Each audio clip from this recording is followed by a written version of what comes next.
highlight of the Zimbabwe Council of Churches, which was born in 1964 as a response to the racist colonial government of the day, and came into being initially with 24 member churches, and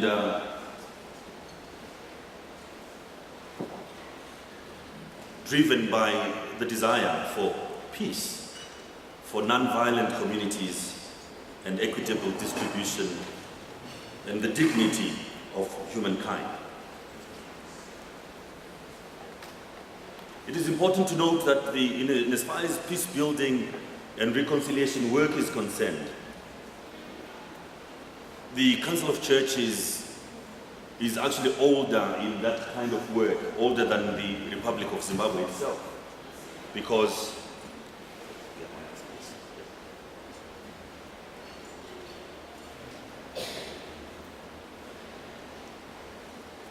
thank you very much. There you go.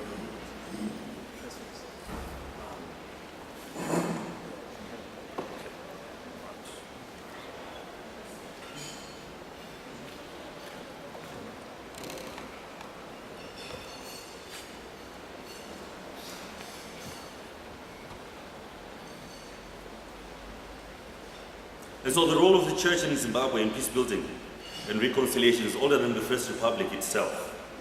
And I talked about the formation in 1964, being the Rhodesia Christian Council of Churches then, and ultimately becoming the Zimbabwe Council of Churches at the dawn of independence in 1980. But one of the most critical roles that the Council of Churches played was in the negotiation for a peace settlement in the transition from the colonial government into an independent revolutionary government in 1979 at the Lancaster House Conference, where it brokered and was also part of the dialogue that took place there. And for decades, the church in Zimbabwe has been engaged, has engaged both the colonial and the post-colonial governments in an attempt to avert violence that has claimed many lives, violence that has destroyed loss of valuable property and also fueled hatred and community fractures. Church action and initiatives have, to a large extent, demonstrated that the mission of the church is not merely preaching the gospel, but also to stand with the ordinary people and the poor and the downtrodden. Now, the Council of Churches was involved in, like the talks, as I said, and actually sent in a delegation at the Lancaster conference in 1979. However, post-colonial, there was a lapse, which is a very dark spot in the history of the Zimbabwe Council of Churches, where there was a misreading of the public space. And hence, when there was the genocide of the 1980s, which a lot of people are not really aware of, where more than 20,000 people were killed by the regime, unfortunately, the Council of Churches was found wanting and had lost its prophetic voice during that time. However, the church awakened in the second decade, in the 90s, where it spearheaded the formation of the National Constitution Assembly, which I think we could say was a drive to rally the people around a more homegrown constitution, because we were still using the 1979 Lancaster Constitution. And the church took a lead in forming that National Constitutional Assembly. You may want to know that the National Constitutional Assembly then went on to become a fully fledged political entity, which actually gave birth to the main opposition party, the Movement for Democratic Change. Now, the role of the ZCC in the initial formation of the NCA was a major contribution by the churches to the broadening of political participation in the democratization process in Zimbabwe. Again, in response to the fact that all the elections that had been held in Zimbabwe had been subject to contestation. All politics were marred by electoral violence, abductions, assassinations. That led to the formation, again, the Zimbabwe Council of Churches being in the forefront of the Zimbabwe Election Support Network. A network which is still there up to this day and has also produced an election report on the past election. In 2000, it was formed in coalition with 31 other non-governmental organizations. Now they number they're up to 36. And the broad aim of the network was therefore to enhance the election process in order to promote democracy and good governance in general, as well as free and fair elections in particular, while it's adhering to internationally acceptable standards.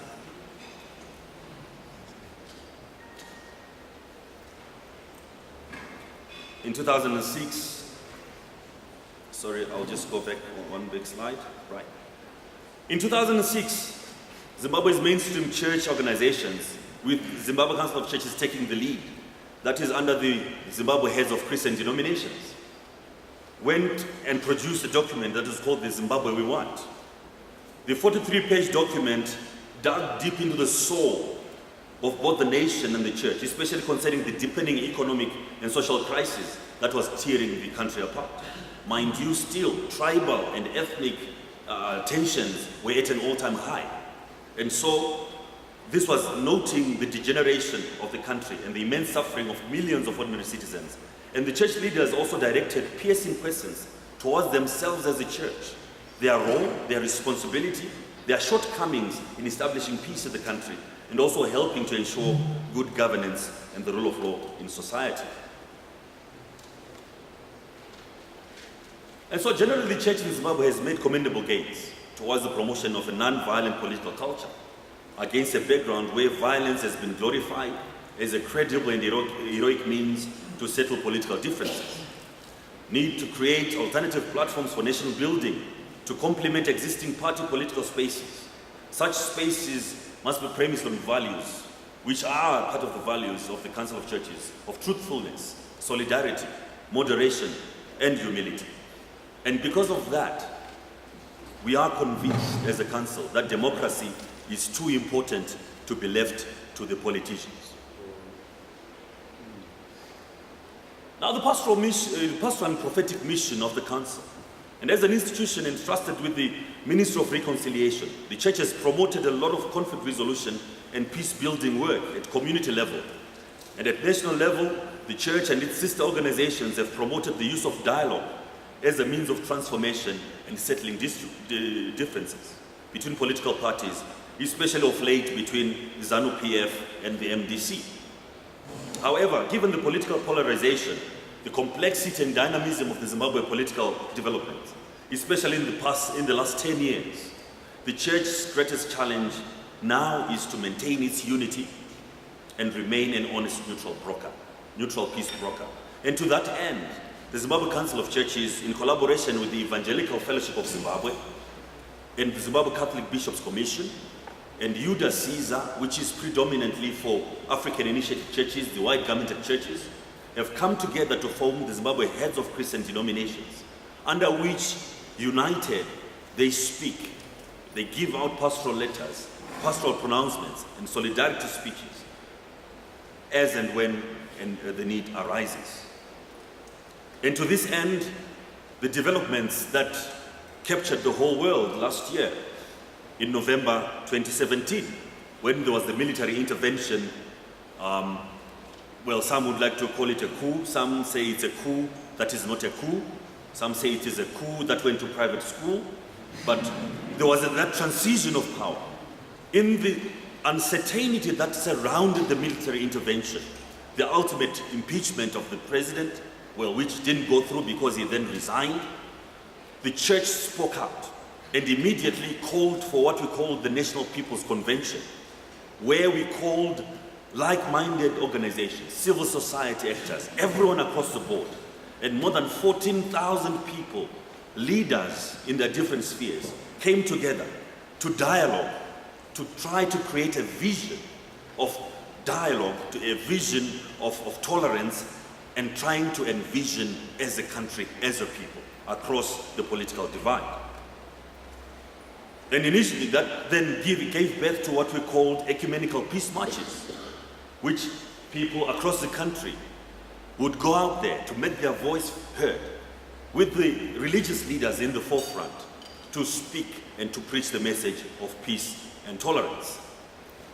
One of the most successful campaigns that we launched was the I Pray, I Vote campaign, which in essence encouraged Christians to register and vote, to promote a violence-free electoral process, a call to pray, a call to reflection on our civic duty as Christians. And in our survey that we did, we realized that through this program, which was aired on all sorts of media, social media, the social media blitz, we were on conventional radio and conventional TV with ministers of religion every morning on national radio coming out to speak about the importance of civic participation in the peaceful electoral process. And from the survey that we did, we realized that there was an uptake of registration of voters, especially for the young people and the first-time voters, which was up by more than 65%.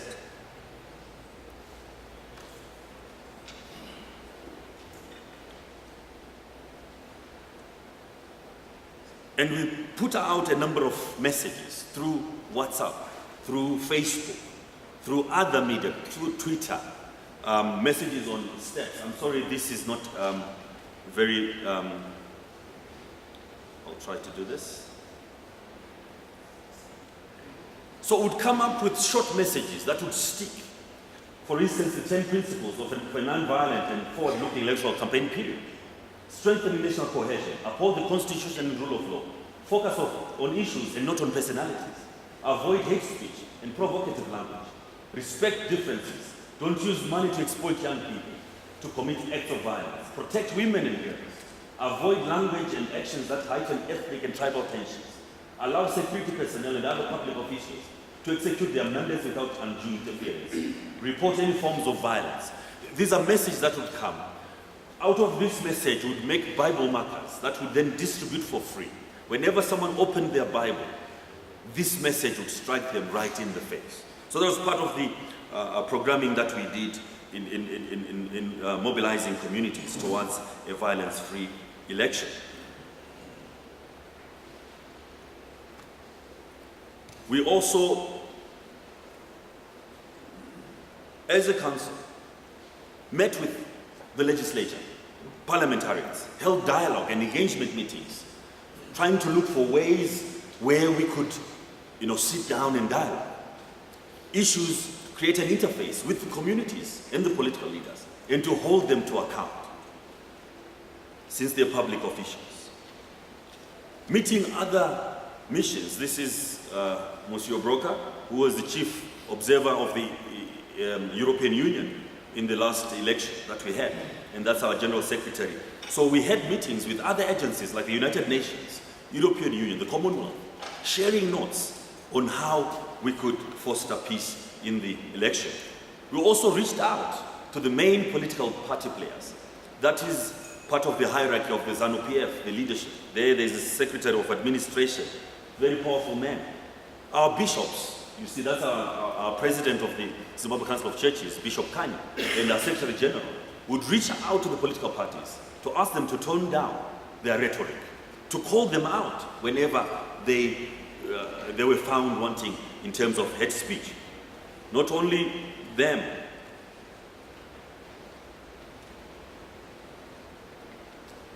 but we also met the leader of the biggest opposition party, Nelson Chamisa, also shared notes with them, shared notes on the playing field in the political sphere, also called them out whenever they went, the route of hate speech.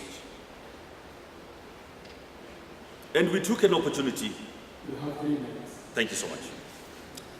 Africa Day, we had a peace march, very big peace march in all the urban centers in Zimbabwe, where people came in their different regalia, all 26 member churches, and their pastors and priests and bishops to send out the message of peace.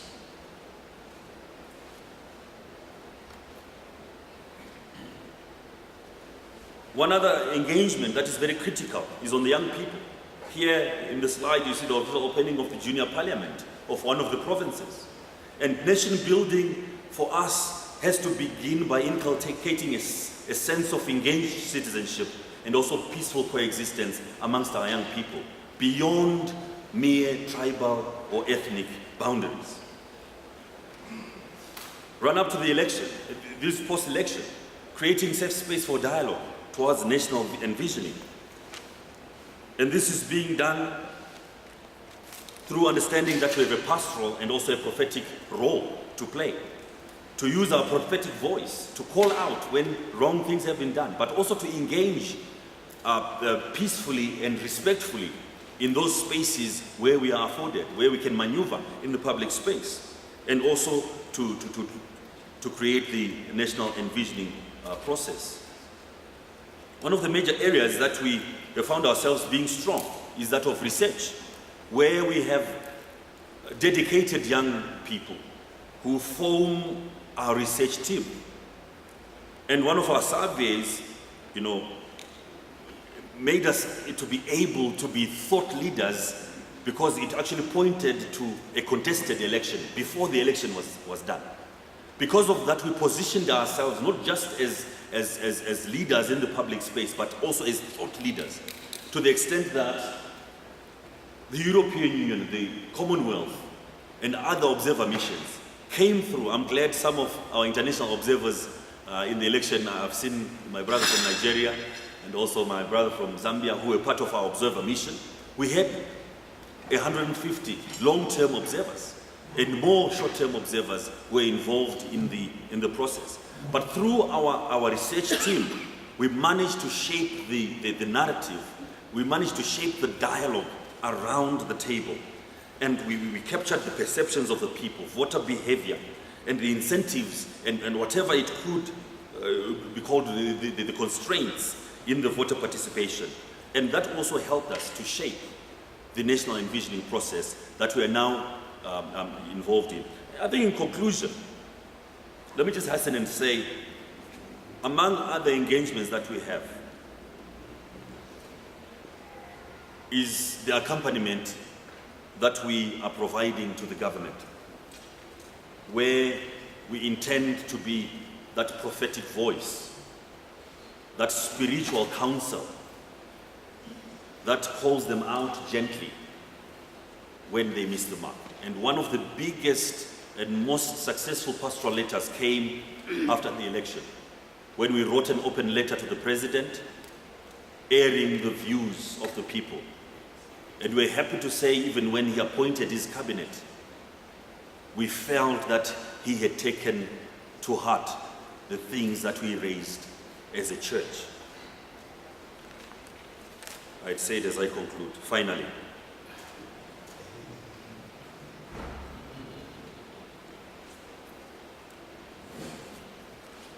we are currently engaged in the ongoing talks between the two main political parties,